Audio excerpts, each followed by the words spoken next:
Assalamualaikum warahmatullahi wabarakatuh. Selamat pagi dan salam sejahtera untuk kita semua. Alhamdulillah, pada kesempatan pagi hari ini kita dapat berjumpa lagi dalam pelajaran Bahasa Indonesia. Tentunya masih bersama Pak Alfi. Perlu kita syukuri pada kesempatan hari ini kita dapat berjumpa lagi dalam keadaan sehat. Tentunya dengan keadaan sehat kita dapat mengikuti kegiatan pembelajaran dengan lebih maksimal. Baiklah anak-anakku, sebelum kita memulai aktivitas pelajaran pada pagi hari ini, alangkah baiknya kita berdoa terlebih dahulu. Mudah-mudahan dengan kita berdoa kepada Allah, apa yang kita pelajari pada pagi hari ini dapat kita terima dengan mudah dan dinilai Allah sebagai amal yang baik untuk kita. Berdoa, mulai.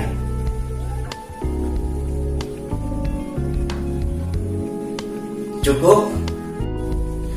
Untuk hari ini ada yang tidak hadir? Baik, alhamdulillah kalau semuanya sudah hadir. Ya, pada pertemuan yang lalu tentu kalian semua masih ingat, kita sudah membahas mengenai teks laporan hasil observasi. Apa itu teks laporan hasil observasi? Teks laporan hasil observasi adalah, ya, benar sekali. Teks laporan hasil observasi adalah teks yang berisi tentang laporan hasil pengamatan.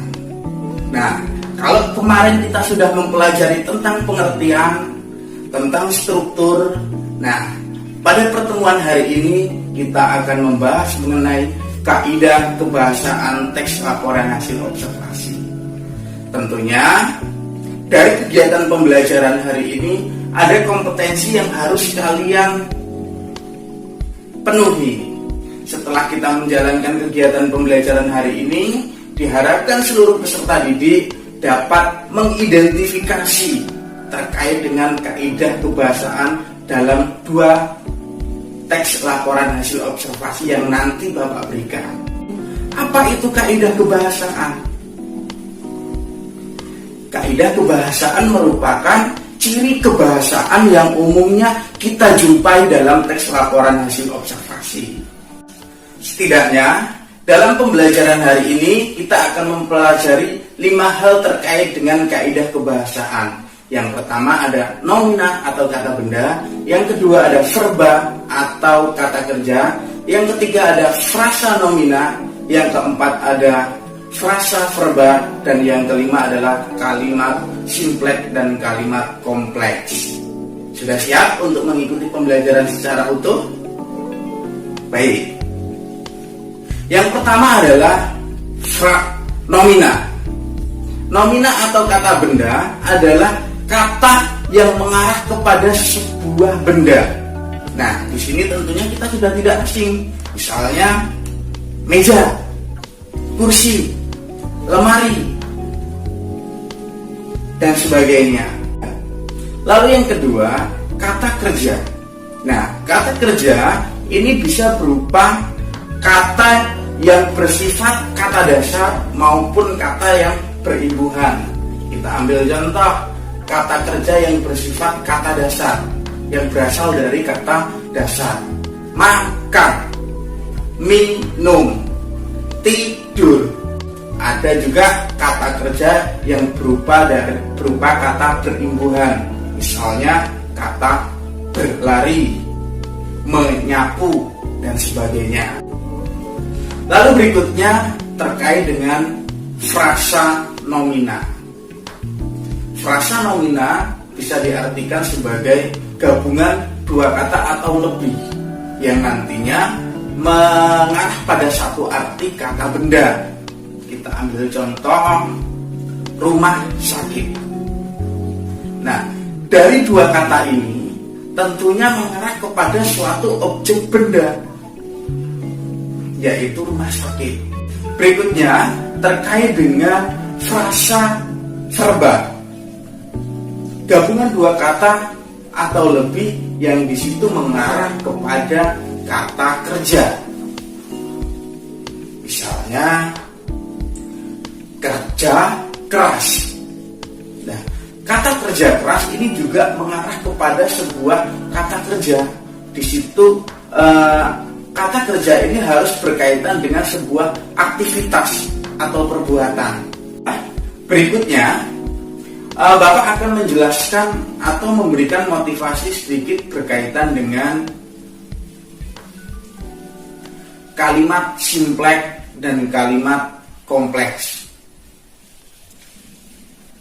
Kalimat simpleks itu ada yang menyebut juga sebagai kalimat tunggal.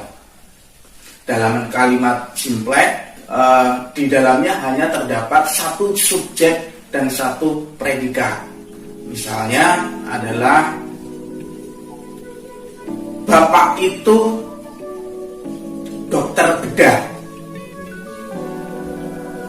Bapak itu sebagai subjek dan dokter bedah sebagai predikat. Berikutnya, Bapak akan menjelaskan mengenai kalimat kompleks. Pernah mendengar tentang kalimat kompleks? Ya, ada orang sebagian yang mengatakan kalimat kompleks ini sebagai kalimat majemuk atau kalimat yang memiliki lebih dari satu klausa. Apa itu klausa? Klausa adalah kumpulan dari beberapa subjek dan predikat.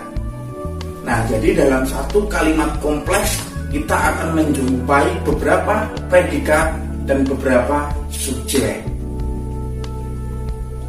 Misalnya, ayah minum kopi sedangkan adik minum susu.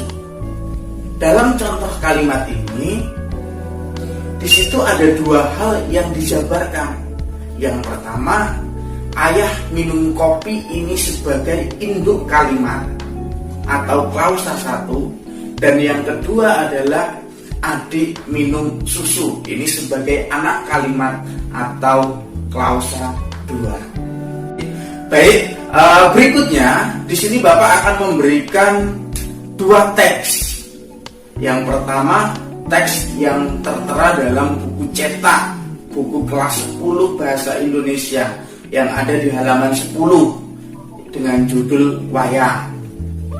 Lalu yang kedua, Bapak akan membagikan link video dari YouTube yang nantinya dari video itu membahas terkait dengan berbagai komponen komputer dan fungsinya. Silahkan dari kedua teks ini kalian cermati, kalian pahami, dan kalian identifikasi ciri kebahasaannya. Lalu kalian sebutkan. Nah, nanti Bapak akan membagi kelompok. Silahkan kalian berhitung 1 sampai 5 dan nanti setiap siswa akan berkumpul dengan nomor yang sama. Silahkan bisa mulai berhitung dari sekarang. Oke, baik. Sudah selesai. Oke, kelompok 1, kelompok 2, kelompok 3, kelompok 4, dan kelompok 5. Tugas hari ini dari dua teks yang sudah Bapak sampaikan tadi, kalian identifikasi dan kalian cari kaidah kebahasaan yang ada dari dua teks tersebut. Yang pertama, carilah nomina dari masing-masing teks, minimal 10 nomina. Lalu yang kedua, carilah verba dari setiap masing-masing teks, minimal 10.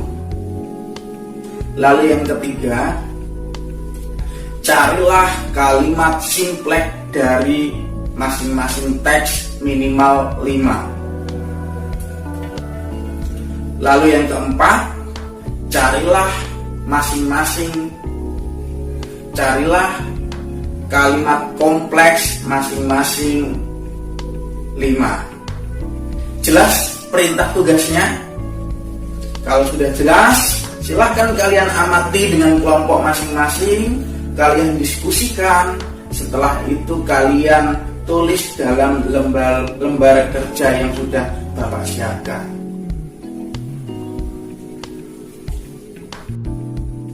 Dari kegiatan pembelajaran yang sudah kita lakukan, tentunya kita dapat menarik sebuah kesimpulan. Ada 5 hal yang paling penting dalam kita menganalisis kaidah kebahasaan teks laporan hasil observasi. Yang pertama, berkaitan dengan nomina atau kata benda. Yang kedua, berkaitan dengan verba atau kata kerja. Yang ketiga, berkaitan dengan frasa nomina atau frasa kata benda. Lalu yang keempat, ada frasa verba. Lalu yang kelima, penggunaan kalimat simpleks dan kalimat kompleks. Baik, itu saja materi yang dapat Bapak berikan untuk pertemuan hari ini. Tentunya kegiatan pembelajaran ini sebagai motivasi kita ke depan agar kita bisa belajar lebih baik lagi, sehingga dengan keteguhan, keyakinan kita bisa meraih cita-cita dengan lebih baik. Saja, akhirul kalam, billahi taufiq wal hidayah. Wassalamualaikum warahmatullahi wabarakatuh.